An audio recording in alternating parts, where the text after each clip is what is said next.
I think that we can start now, my dear colleagues, if there are no objections. Okay?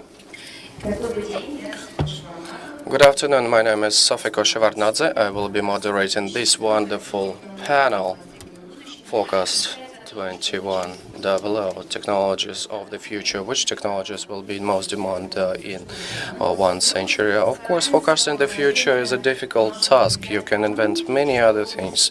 But let's think about what we see around us today and how the today will affect tomorrow.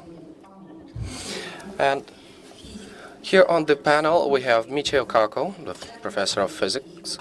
I also would like to talk about what can happen to our society. We have an entrepreneur in Russia who is like a Russian Elon Musk.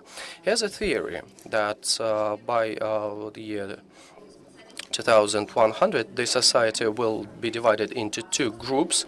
The people who are innovators, entrepreneurs, scientists, they will govern all other people, these 2 groups. But what's your opinion, what the society of the future would look like?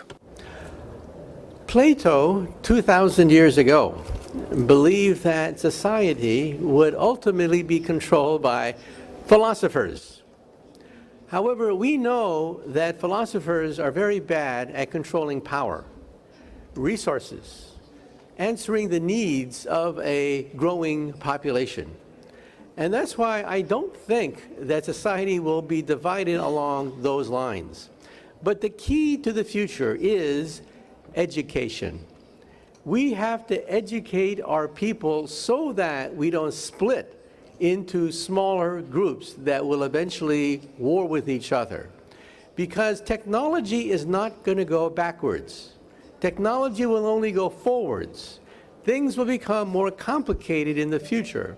And we have to educate our people, a primary emphasis on education, so that they can meet the challenges of the future. For example, artificial intelligence.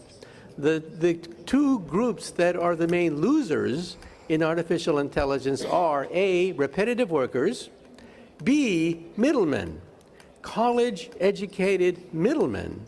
For example, stockbrokers. People can buy stocks on their wristwatch today. You don't need a stockbroker.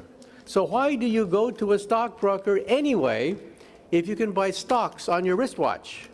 The answer is you want intellectual capital, advice, knowledge, experience, innovation, talent, foresight.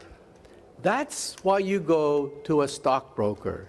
You want something that robots cannot provide, and that is intellectual capital. Capital of the mind, rather than capital of the hands.